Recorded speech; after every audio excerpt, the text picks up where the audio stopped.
সময় উম্মতি বলে আহ্বান করে। একটা হাদিসের মধ্যে এসেছে, আম্মা জান আয়েশা বলেন রাসূল আমার সামনে ঘুমাইছে, হঠাৎ করে আমি দেখি রাসূল বিছানার মধ্যে নাই। আমি রাসূলকে খোঁজার জন্য জান্নাতুল বাকির মধ্যে যাই দেখলাম। জান্নাতুল বাকির মধ্যে যাওয়ার পর সেখানে দেখতেছি রাসূল তিনি বলতেছেন আল্লাহর কাছে শুধু ইয়া উম্মতি বলে আহ্বান করতেছে।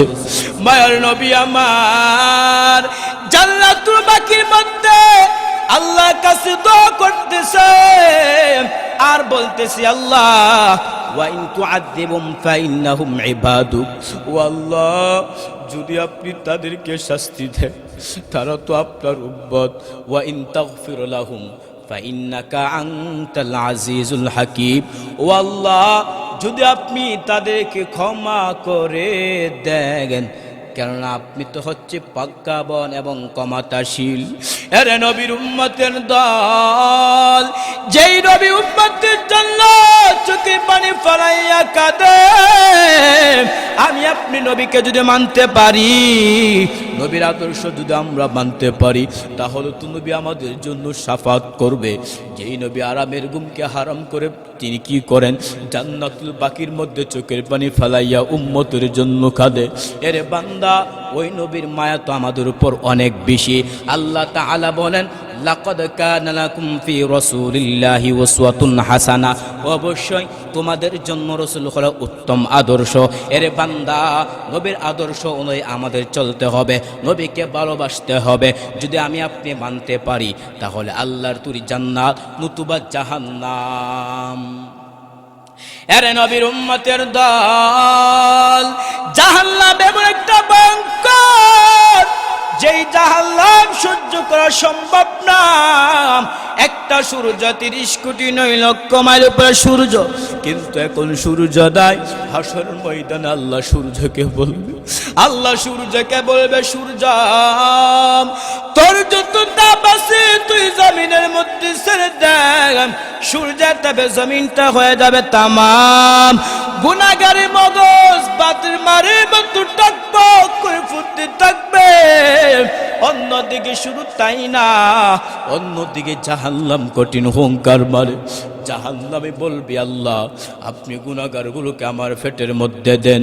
আল্লাহ বলবে জাহান্নাম, আল্লাহ তাআলা ফেরেশতাকে বলবে ও ফেরেশতার দল তোমরা জাহান্নামকে ভালোভাবে আঁকড়ে ধরো। জাহান্নাম শুধু হুঙ্কার মারে, 70,000 রহমতের ফেরেশতা জাহান্নামের মধ্যে ভালোভাবে শিকল দিয়ে বেঁধবে, তারপর শুধু চিৎকার করে আর শুধু হুঙ্কার মারে।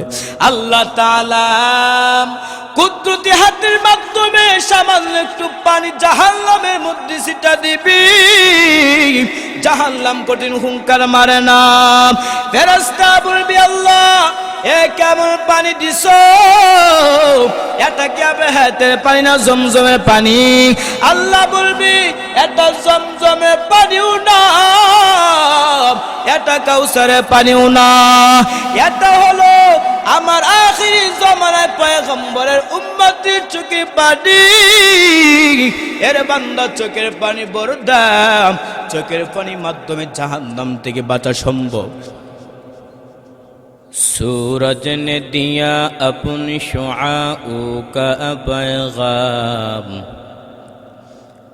सूरज ने दिया अपनी शुआओं का पैगाम, दुनिया है अजब चीज़ कभी सुबह कभी शाम, दुनिया है अजब चीज़ कभी सुबह कभी शाम, दुनिया में हो दुनिया का तलबगार नहीं हो,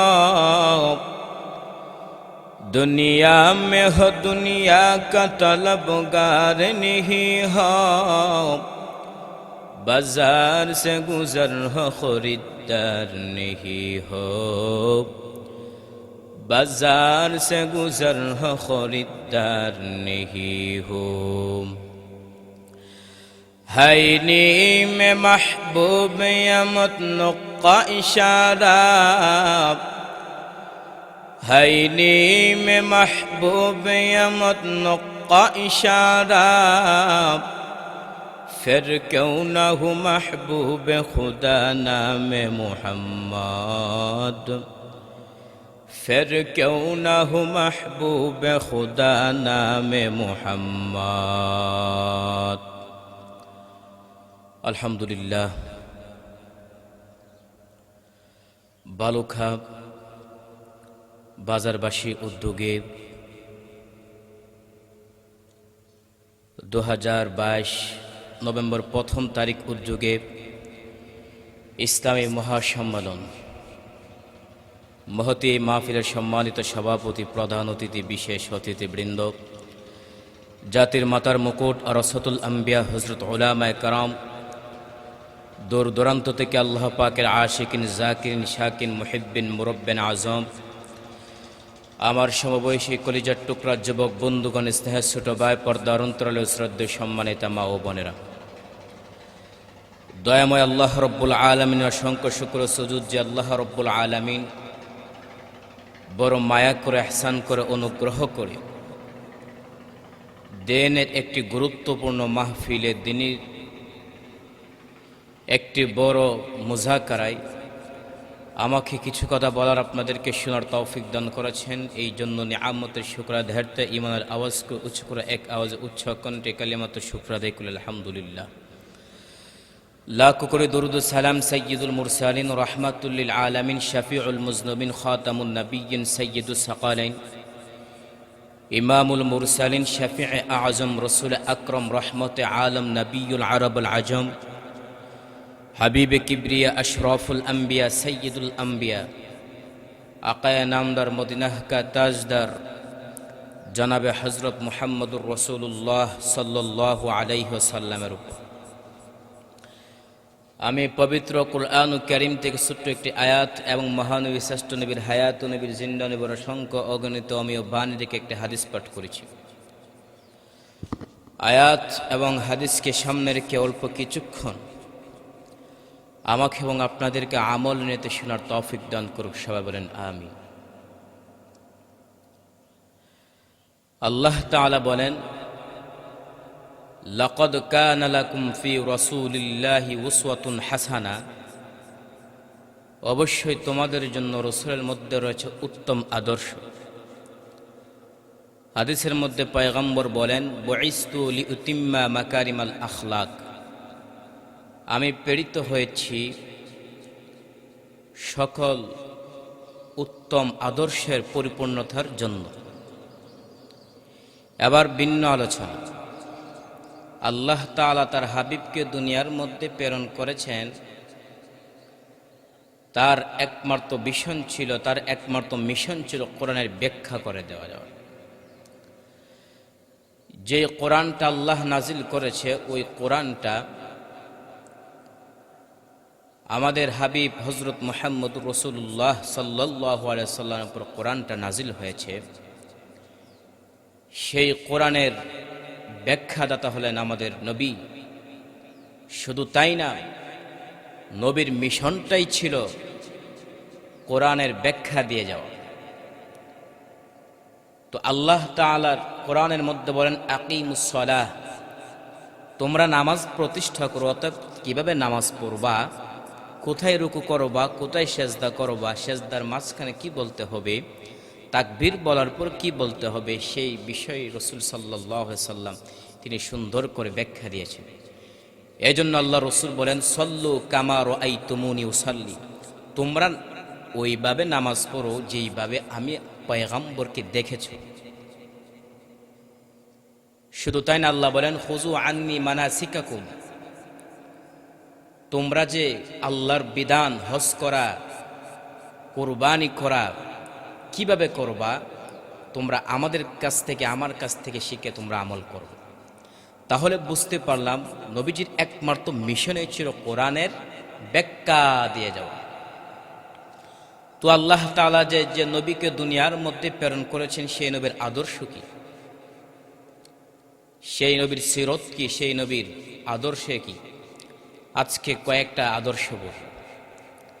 এক নম্বর আদর্শ হচ্ছে, একটা মানুষ তার জীবনের ক্ষেত্রে, জীবনের মধ্যে তার জীবনের জন্য যত আদর্শ প্রয়োজন সব আদর্শ রসুলের সিরাতের মাধ্যমে নমুনা পাওয়া যায়।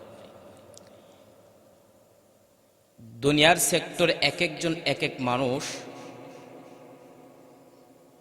যখন কোনো লাইনে বড় হয়, কোনো একটা কাজ করে ফেলে, তখন কিন্তু মানুষগুলো দেখে।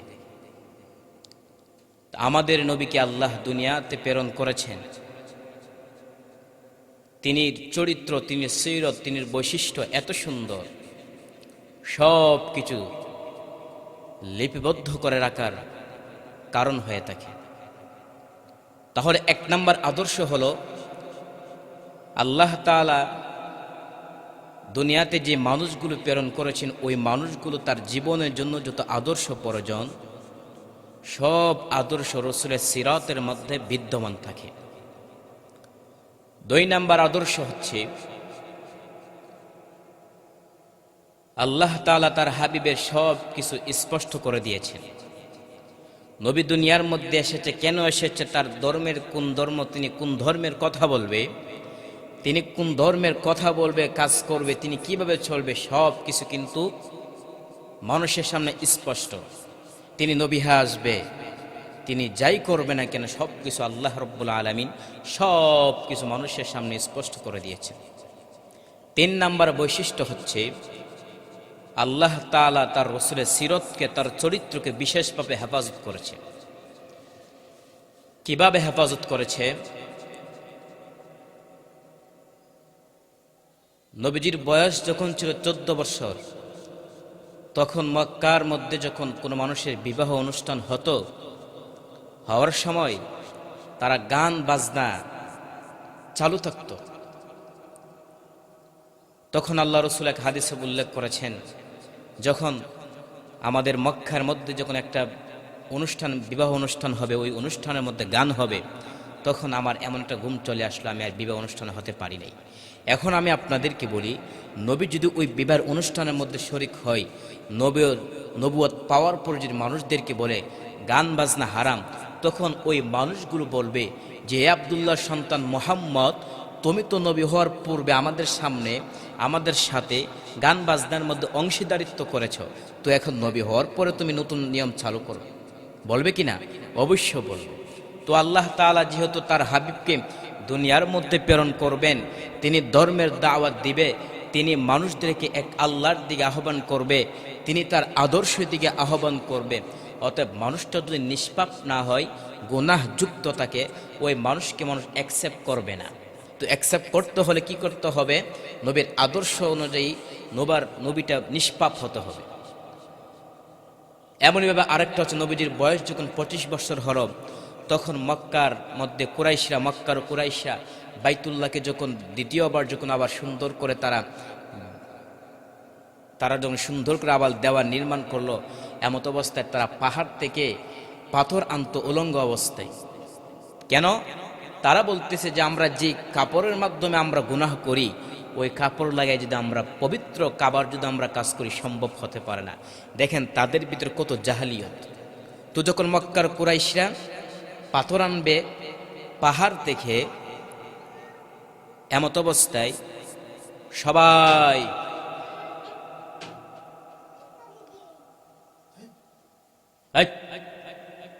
কি করুন কোন, তো এদিকে আসো, এটা অফ করে দিন, এটা খাইতে দেন, সমস্যা কিন্তু আমি। তো যখন তারা মক্কার কুরাইশরা যখন ওই পাহাড় থেকে বড় বড় পাথর আনতো, তখন তারা উলঙ্গ অবস্থায় আসতো। তাদের যুক্তি কি? তারা বলেন যে আমরা যে পোশাক লাগাই আমরা কি করেছি? গুনাহ করেছি। ওই পোশাক, ওই কাপড় লাগাই যদি আমরা বাইতুল্লাহর পবিত্র জায়গার মধ্যে যদি আমরা সেই পাথরগুলো আনি, তাহলে যুক্তিসঙ্গত হবে না। দেখেন তাদের কেমন মন মস্তিষ্ক, কেমন জাহালিয়াত। তাদের যে পবিত্রতা দেখাচ্ছে, সেই পবিত্রতা হচ্ছে কুকুরের মতো। কুকুর দেখেন না, যখন প্রস্রাব করে তখন ট্যাং একটা আগলায়া মানে ট্যাং একটু উঁচু করে প্রস্রাব করে। কেন করে? যেন কুকুরে গিয়ে যেন প্রস্রাব না লাগে। তে মক্কার কুরাইশা তারা যখন বাইতুল্লাহ নির্মাণের জন্য যখন তারা কি করতে লাগলো, এ পাথর আনতে লাগলো পাহাড় থেকে বাইতুল্লাহর নির্মাণ করার জন্য, তখন আমাদের নবী হযরত মুহাম্মদুর রাসূলুল্লাহ সাল্লাল্লাহু আলাইহি সাল্লামকে তারা ইনভাইট করলো যে হে মুহাম্মদকে ডেকে নিয়ে আসো, এত বড় গুরুত্বপূর্ণ কাজে তো তার অংশগ্রহণ করতেই হবে। তাকে দাওয়াত দেওয়ার জন্য যখন মানুষ গেল, এমত অবস্থায় রাসূল অসুস্থতার হওয়ার কারণে তাদের কাজের মধ্যে আর অংশীদারিত্ব হতে পারে নাই। এখন যদি রাসূল সেখানে অংশীদার হতো, উলঙ্গ অবস্থায় যদি হতো, সে কয়েকদিন পরে নবী যখন নবুয়ত প্রাপ্ত হবে, হওয়ার পরে যদি মানুষদেরকে বলতো যে দেখো ইসলামের মধ্যে মানুষের তার দেহকে পুরুষদের জন্য নাভি থেকে টাকনো নিচ পর্যন্ত দেখে রাখা ফরজ, ওই বিধানটা যখন বলতো তখন তারা অবশ্যই বলতো যে মুহাম্মদ নবী হওয়ার পূর্বে তো তুমি আমাদের সাথেই আমাদের সঙ্গেই তুমি বাইতুল্লাহর মধ্যে পাথর রেখেছিলা উলঙ্গ অবস্থায়। তখন কিন্তু নবী তার উত্তর দিতে পারত না। আল্লাহ তাআলা তার হাবিবকে, তার চরিত্রকে বিশেষভাবে হেফাজত করেছেন। আল্লাহর হাবিব অসুস্থতা হওয়ার কারণে তিনি তাদের কাজে অংশীদারিত্ব হতে পারে নাই। তো বোঝা গেল আল্লাহ তাআলা যে নবীকে দুনিয়ার মধ্যে প্রেরণ করবে, নবী কেমন হবে, নবীর আদর্শ কেমন হবে, সব কিছু কিন্তু আল্লাহ তাআলার কাছে ছিল, সংরক্ষিত ছিল।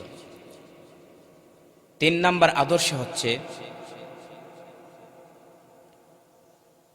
4 নাম্বার আদর্শ হচ্ছে রসুলের চরিত্রের মধ্যে আল্লাহর চরিত্রে ছায়া পড়েছিল। এজন্য আল্লাহ রসুল হাদিসে বলতে বলেন তাখাল্লাকু বিআখলাকিল্লাহ, তোমরা কি হও, আল্লাহর চরিত্রে চরিত্রবান হও। তে বোঝা গেল আল্লাহ তাআলা রব্বুল আলামিন তার হাবিবকে যে দুনিয়ার মধ্যে প্রেরণ করেছে বিশেষ একটা নিয়ামত দিয়ে, বিশেষ চরিত্র দিয়ে আল্লাহ কি করেছে, হেফাজত করেছে। আল্লাহ তাআলা বলেন লাকাদ কানা লাকুম ফি রাসূলিল্লাহি উসওয়াতুন হাসানাহ। আল্লাহ তাআলা বলেন তোমাদের জন্য রাসূল হলো উত্তম আদর্শ। আম্মা জান আয়েশা রাদিয়াল্লাহু তাআলা আনহা থেকে হাদিস এনেছে, সাহাবায়ে কেরাম বলল হে আম্মা জান আয়েশা, আল্লাহ রাসূলের আদর্শ কি আপনি আমাদেরকে একটু জানাতেন? আম্মা জান আয়েশা সিদ্দিকা রাদিয়াল্লাহু তাআলা আনহা সাহাবায়ে কেরামকে বললেন, ও সাহাবায়ে কেরাম, নবীর আদর্শটা হচ্ছে কানা খুলুকুল কুরআন। আম্মা জান আয়েশা বলেন, ও সাহাবায়ে কেরামের দল, নবীর আদর্শটাই হলো পুরাটাই কোরআনের একদম আদর্শ। আল্লাহর বিধান নামাজ কায়েম করা, আল্লাহর হাবিব নামাজ কায়েম করেছে। আল্লাহর বিধান হলো ফরজ হজ করা, নবীজিও হজ করেছে। আল্লাহর বিধান হলো যাকাত আদায় করা, নবীও যাকাত আদায় করেছে। আল্লাহর বিধান হলো আল্লাহর হুকুম আহকাম মেনে চলা, নবীও আল্লাহর হুকুম আহকাম মেনে চলেছে। আম্মা জান আয়েশা বলেন নবীর আদর্শটাই হলো একদম উত্তম আদর্শ। নবীর আদর্শটাই হলো পুরাটাই কোরআন শরীফ। কানা খুলুকুল কুরআন, কেমন যেন তার আদর্শটাই হলো পুরা কোরআন শরীফ। এর নবীর উম্মতের দল, আল্লাহ তাআলা এত সুন্দর একজন নবী দিয়া, এত সুন্দর একজন আদর্শওয়ালা নবী দিয়ে দুনিয়ার মধ্যে প্রেরণ করেছে। যদি আমি আপনি নবীর আদর্শ মানতে পারি, তাহলে আমাদের আদর্শটাই সুন্দর হবে। অতএব কত বান্দা নবীর আদর্শ মানতে পারি না। আল্লাহ তাআলা হাবিব বলেন, ও ইনসান, তোমরা বাবার কাছে চাইবা না, আল্লাহ তাআলার কাছে চাও। ওই মানুষগুলো নবীর আদর্শ মানে না। ওই মানুষগুলো বাবার মাজারের সামনে গিয়া বলে, ও বাবা আমাকে সন্তান দাও, আমাকে ধন সম্পদ দাও। আমি বলি, এরে বান্দা, তুমি যে মাজারের মধ্যে গিয়া যখন তুমি বাবার কাছে সন্তান চাইলা, বাবার কাছে সম্পদ চাইলা, ওই বাবার মালিক তো একমাত্র আল্লাহ। অতএব বান্দা, যদি তুমি ধন সম্পদ অধিকারী হইতে চাও, বান্দা তুমি আল্লাহর কাছে চাইতে হবে, আল্লাহর হুকুম আহকাম মানতে হবে, নবীর তরিকা মানতে হবে। যদি তুমি নবীর তরিকা মানতে পারো, নবীকে ভালোবাসতে পারো, তাহলে আল্লাহর তরি জান্নাত তোমার জন্য অবধারিত। কিন্তু বান্দা, তুমি যদি নবীর আদর্শ মানতে না পারো, তাহলে তুমি নবীর আদর্শ না মানার কারণে তুমি আল্লাহর সন্তুষ্ট হাসিল করতে পারবা না। এর নবীর উম্মতের দল, যে আল্লাহ তাআলা তো সুন্দর একজন নবী বানাইয়া পাঠাইছে, ওই নবীর আদর্শ মানতে হবে। নবীর আদর্শ যদি আমরা মানতে পারি, নবীকে যদি আমরা ভালোবাসতে পারি, নবীর আদর্শ অনুযায়ী চলার পরে তারপরে যদি আমরা নবীকে ভালোবাসতে পারি, তাহলে আমার আপনার ভালোবাসার মধ্যে বড় কামিয়াব আসবে, সফলতা আসবে। কিন্তু বান্দা, তুমি যদি পয়গম্বরকে যদি ভালোবাসো, যদি তুমি আদর্শ না মানো, তাহলে ওই ভালোবাসার মধ্যে কোনো কাজে আসবে না।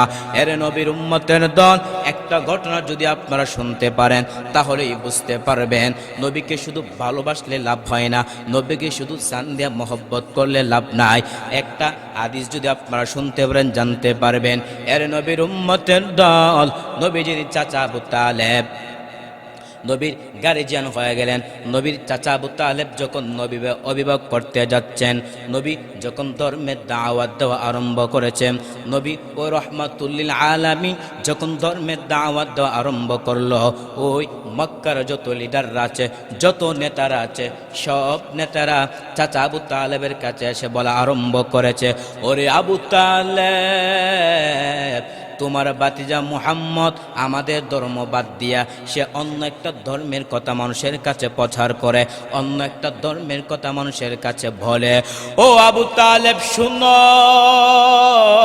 তুমি তো আমাদের লিডারের মধ্য থেকে একজন, তোমার বাতিজাকে জানাইয়া দাও, তোমার বাতি যেন এই ধর্মের কথা যেন না বলে, সে ধর্মের কথা তার নিজের গণ্ডির মধ্যে রাখে, আমাদের লোকদের কাছে যেন না বলে।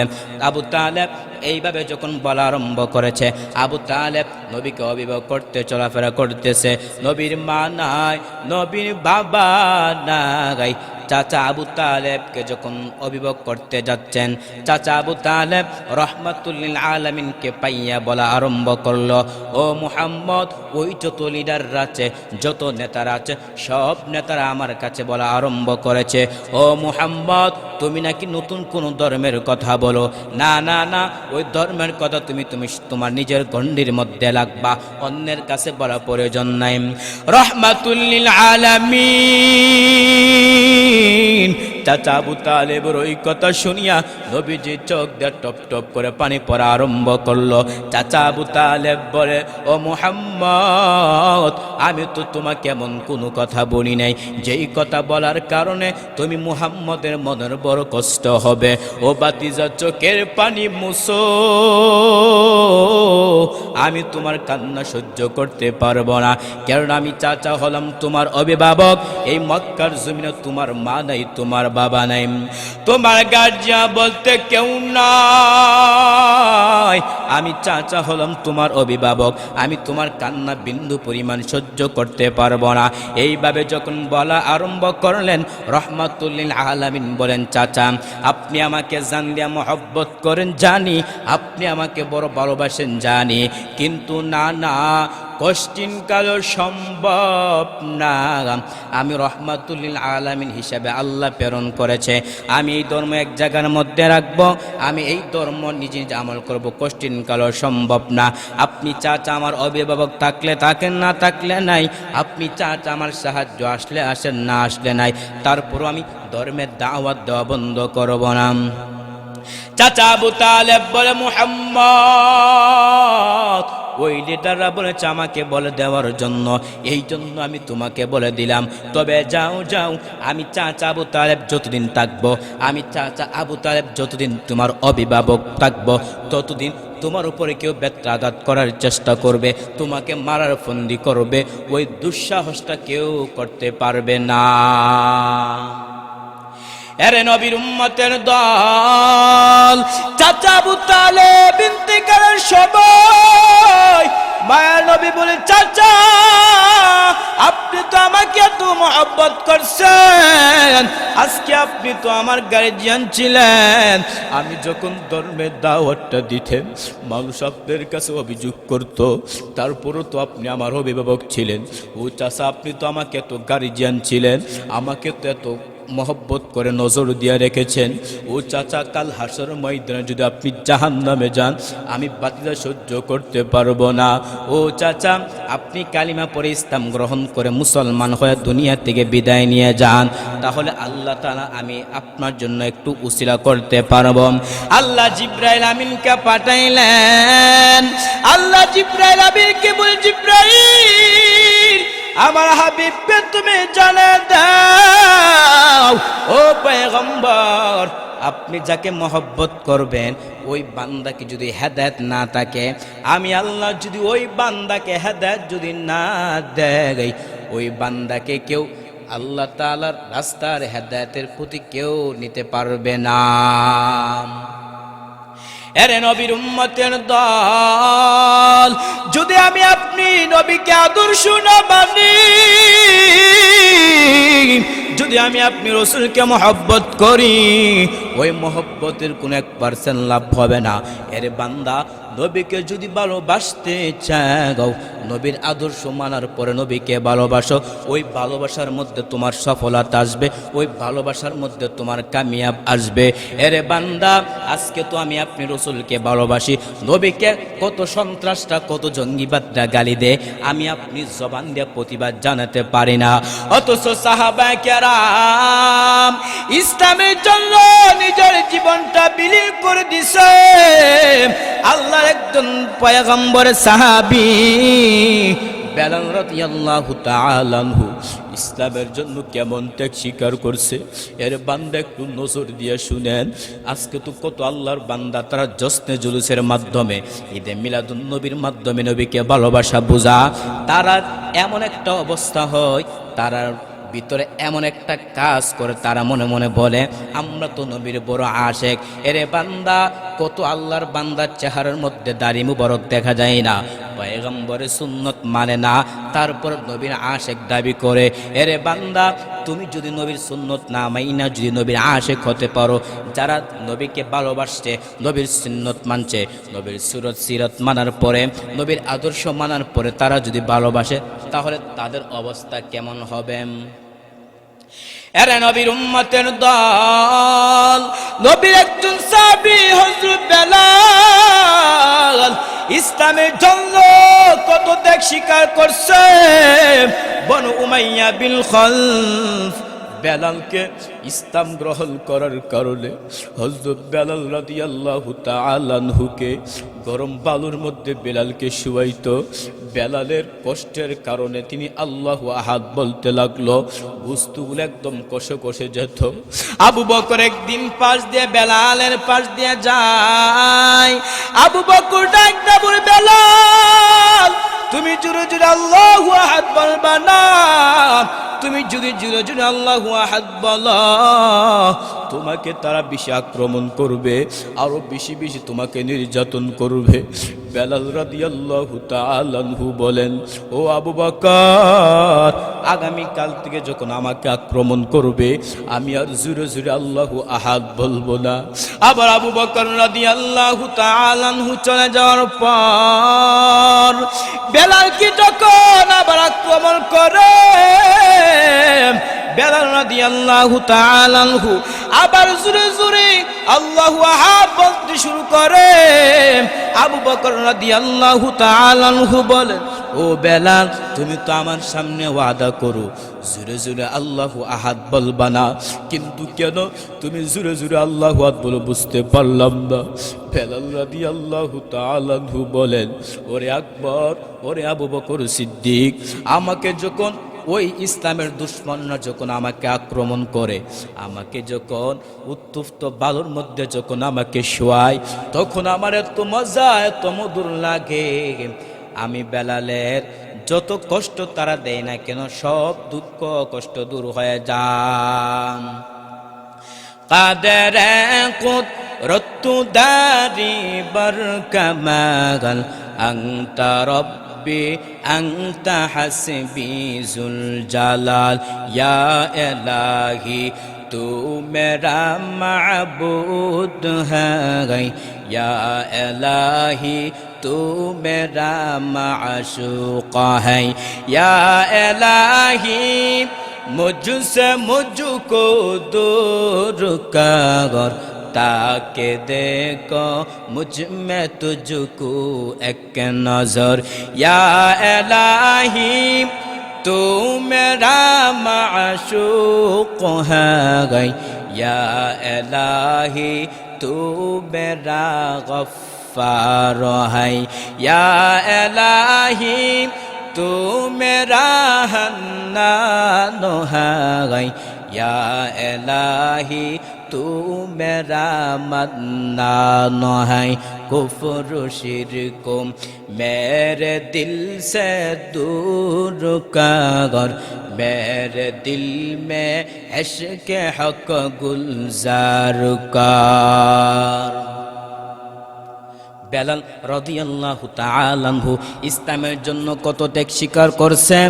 যদি আমি আপনি নবীকে যদি আমরা মানতে পারি, যদি আমি আপনি নবীর আদর্শ মানার পরে যদি আমরা চলতে পারি, নবীকেও ভালোবাসতে পারি, তাহলে আমাদের ভালোবাসার মাঝে সফলতা আসবে।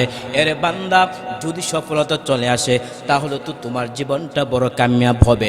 কিন্তু বান্দা, যদি তোমার সফলতা না আসে তাহলে তোমার জীবনের মধ্যে কোনো 1% কোনো মূল্য নাই। আরে নবীর উম্মতের দল, যদি আমি আপনি নবীকে মানতে পারি, যদি আমি আপনি নবীর আদর্শ চলতে পারি, তাহলে আমাদের জীবনটা বড় কামিয়াব। কিন্তু বান্দা, যদি আমি আপনি নবীকে শুধু ভালোবাসি, নবীকে শুধু জান দিয়ে ভালোবাসি, কিন্তু নবীর সুন্নত মানি না, তাহলে জীবনটা বড় সফলতা আসবে না। এরে বান্দা, যদি তোমার সফলতা চলে আসে, আল্লাহ তাআলা যদি খুশি হয়ে যা, আল্লাহ তাআলা যদি খুশি হয়ে যা, নবী যদি খুশি হয়ে যা, তাহলে আল্লাহ তাআলা আপনাকে একটা জান্নাত দিবে। জান্নাতটা এমন নিয়ামত, যেই বান্দা জান্নাত থেকে বের হতে পারবে না। জান্নাতটা কেমন নিয়ামত? হাদিসে কুদসিতে আমার আল্লাহ তাআলা বলেন, আ'দাতু লিইবাদিয়াস সালিহিন মা লা আইনুন রাআত ওয়ালা উযুনুন সামিআত ওয়ালা খাতার আলা কলবি বাশার। হাদিসে কুদসিতে আমার আল্লাহ তাআলা বলেন, আ'দাতু লিইবাদিয়াস সালিহিন, সালেহ বান্দাদের জন্য আমি আল্লাহ এমন একটা জান্নাত তৈরি করে রাখলাম। বলে মা লা আইনুন রাআত, পৃথিবীর কোনো চোখ ওই জান্নাতটা দেখে নাই, ওয়ালা উযুনুন সামিআত, পৃথিবীর কোনো কর্ণ শ্রবণ করে নাই, ওয়ালা খাতার আলা কলবি বাশার, পৃথিবী কোনো অন্তর উপলব্ধি করতে পারে নাই জান্নাতটা কেমন হবে। ওই জান্নাতটা আমার জন্য, আপনার জন্য আল্লাহ বানাইয়া রাখছে। ওই জান্নাতে অধিপতি যদি হইতে চাও, বান্দা নামাজগুলো ঠিক মতো আদায় করবা, বান্দা রোজাগুলো ঠিক মতো আদায় করবা, বান্দা হজগুলো ঠিক মতো আদায় করবা। এরে বান্দা, আজকে আমি আপনি যদি নবীকে যদি ভালোবাসতাম, যদি আমি আপনি নবীর আদর্শ মানতাম, তাহলে আমাদের জীবনটা বড় সফলতা আসতো, আমাদের জীবনটা বড় কামিয়াব হতো। এরে বান্দা, যেই পয়গম্বর উম্মতের জন্য শুধু চোখের পানি ফালাইয়া কাঁদেন। আম্মা জান আয়েশা দেখতে একটা হাদিস এনেছেন। আম্মা জান আয়েশা রাদিয়াল্লাহু তাআলা আনহা বলেন, যদি তুমি রাসূলকে দেখতে চাও, জাগ্রত অবস্থায় রাসূলকে জাগ্রত দেখবা। যদি তুমি নবীকে ঘুমন্ত অবস্থায় দেখতে চাও, তাহলে তুমি নবীকে ঘুমন্ত অবস্থায় দেখবা। তার কারণটা কি? পয়গম্বর এইমাত্র ঘুমায়, এইমাত্র জাগ্রত থাকে। তার কারণটা কি? পয়গম্বরের চিন্তা, পয়গম্বর শুধু ইয়া উম্মতি ইয়া উম্মতি, সবসময় উম্মতি বলে আহ্বান করে। একটা হাদিসের মধ্যে এসেছে, আম্মা জান আয়েশা বলেন, রাসূল আমার সামনে ঘুমাইছে, হঠাৎ করে আমি দেখি রাসূল বিছানার মধ্যে নাই। আমি রাসূলকে খোঁজার জন্য জান্নাতুল বাকির মধ্যে যাই দেখলাম। জান্নাতুল বাকির মধ্যে যাওয়ার পর সেখানে দেখতেছি রাসূল তিনি বলতেছেন, আল্লাহর কাছে শুধু ইয়া উম্মতি বলে আহ্বান করতেছে। মায়ার নবী আমার জান্নাতুল বাকির মধ্যে আল্লাহর কাছে দোয়া করতেছে আর বলতেছি, আল্লাহ ওয়া ইন তুআযিবুম ফাইন্নাহুম ইবাদুক, ও আল্লাহ যদি আপনি তাদেরকে শাস্তি দেন তারা তো আপনার উম্মত, ওয়া ইন তাগফির লাহুম ফাইন্নাকা আনতাল আজিজুল হাকীম, ও আল্লাহ যদি আপনি তাদেরকে ক্ষমা করে দেন কেননা আপনি তো হচ্ছে প্রজ্ঞাবান এবং ক্ষমতাশীল। এরে নবীর উম্মতের দল, যেই নবী উম্মতের জন্য চোখের পানি ফেলাইয়া কাঁদে, আমি আপনি নবীকে যদি মানতে পারি, নবীর আদর্শ যদি আমরা মানতে পারি, তাহলে তো নবী আমাদের জন্য শাফাত করবে। যেই নবী আরামের ঘুমকে হারাম করে তিনি কি করেন, জান্নাতুল বাকির মধ্যে চোখের পানি ফেলাইয়া উম্মতের জন্য কাঁদে। এরে বান্দা, ওই নবীর মায়া তো আমাদের উপর অনেক বেশি। আল্লাহ তাআলা বলেন, লাকাদ কানা লাকুম ফি রাসূলিল্লাহি উসওয়াতুন হাসানাহ, অবশ্যই তোমাদের জন্য রাসূল হলো উত্তম আদর্শ। এরে বান্দা, নবীর আদর্শ অনুযায়ী আমাদের চলতে হবে, নবীকে ভালোবাসতে হবে। যদি আমি আপনি মানতে পারি, তাহলে আল্লাহর তৈরি জান্নাত নতুবা জাহান্নাম। এরে নবীর উম্মতের দল, জাহান্নাম এমন একটা ভয়ঙ্কর, যেই জাহান্নাম সহ্য করা সম্ভব না। একটা সূর্য 30 কোটি 9 লক্ষ মাইল উপরে সূর্য, কিন্তু এখন সূর্যোদয়। হাসর ময়দানে আল্লাহ সূর্যকে বলবে, আল্লাহ সূর্যকে বলবে, সূর্য তোর যত তাপ আছে তুই জমিনের মধ্যে ছেড়ে দেখ। সূর্যের তাপে জমিনটা হয়ে যাবে তামাম। গুনাহগারি মগজ বাতির মারে মতো টকবক করে ফুটতে থাকবে। অন্যদিকে শুধু তাই না, অন্যদিকে জাহান্নাম কঠিন হুঙ্কার মারে। জাহান্নামে বলবে, আল্লাহ আপনি গুনাহগারগুলোকে আমার পেটের মধ্যে দেন। আল্লাহ বলবে, জাহান্নাম। আল্লাহ তাআলা ফেরেশতাকে বলবে, ও ফেরেশতার দল, তোমরা জাহান্নামকে ভালোভাবে আঁকড়ে ধরো। জাহান্নাম শুধু হুঙ্কার মারে। 70,000 রহমতের ফেরেশতা জাহান্নামের মধ্যে ভালোভাবে শিকল দিয়ে বেঁধবে, তারপর শুধু চিৎকার করে আর শুধু হুঙ্কার মারে। আল্লাহ তাআলা কুদরতি হাতের মাধ্যমে সামান্য একটু পানি জাহান্নামের মধ্যে ছিটা দিবি। জাহান্নাম কঠিন হুঙ্কার মারে না। ফেরেশতা বলবি, আল্লাহ এ কেমন পানি দিছো? এটা কি আবে হাতের পানি না জমজমের পানি? আল্লাহ বলবি, এটা জমজমের পানিও না, এটা কাউসারের পানিও না, এটা হলো আমার আখিরি জামানায় পয়গম্বরের উম্মতের চোখের পানি। এর বান্দা, চোখের পানি বড় দাম, চোখের পানির মাধ্যমে জাহান্নাম থেকে বাঁচা সম্ভব। এর বান্দা, ওই জাহান্নামটা কেমন একটা ভয়ঙ্কর। আল্লাহ তো ওই জাহান্নামটা আমাদের জন্য বানায় নাই, আল্লাহ তো বানাইছে জান্নাতের দেওয়ার জন্য।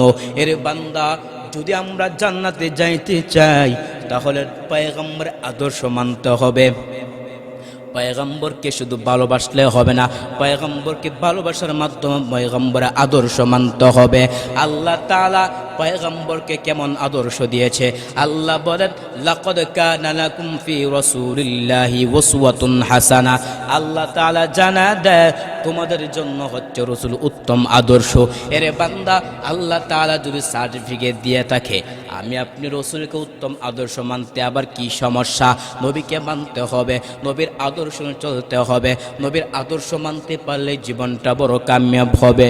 এরে নবীর উম্মতের দল, যে নবী আমার উম্মতের জন্য এত শুধু মেহনত করে, উম্মতের জন্য চোখের পানি ফালাইয়া কাঁদে, যদি আমরা ওই নবীকে ভালোবাসতে পারি, নবীর আদর্শকে যদি আমরা গ্রহণ করতে পারি, তাহলে তো আমাদের জীবনটা সফলতা আসবে। এরে বান্দা, জাহান্নাম আল্লাহ তো আমাদেরকে জান্নাতে দেওয়ার জন্য বানাইছে, তাহলে আল্লাহ জাহান্নামের মধ্যে দিবে কেন? হাদিসের মধ্যে মায়ের নবী জানা দেয়, প্রত্যেকটা মানুষ যখন দুনিয়ার মধ্যে আসে, ওই ব্যক্তির জন্য আল্লাহ একটা জান্নাত তৈরি করে পাঠায়।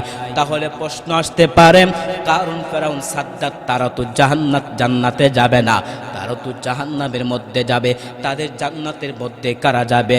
হাদিসের মধ্যে পয়গম্বর বলেন, যারা নেক আমলগুলোর পাশাপাশি ওভার ডিউটি করবে, 5 ওয়াক্ত নামাজের পাশাপাশি রমজানের রোজা রাখার পরে, হজ করার পরে, কেউ যদি উমরা করে, কেউ যদি তাহাজ্জুদ পড়ে, কেউ যদি নফল রোজা রাখে, কেউ যদি ওভার ডিউটি আমল করে, তাহলে আল্লাহ তাআলা ওই যে হারুন, কারুন, ফেরাউন, সাদ্দাতের জান্নাতটা রেখেছিল, ওই জান্নাতটা ওভার ডিউটিকারী আমলকারীর জন্য আল্লাহ জান্নাত দিয়ে দিবেন।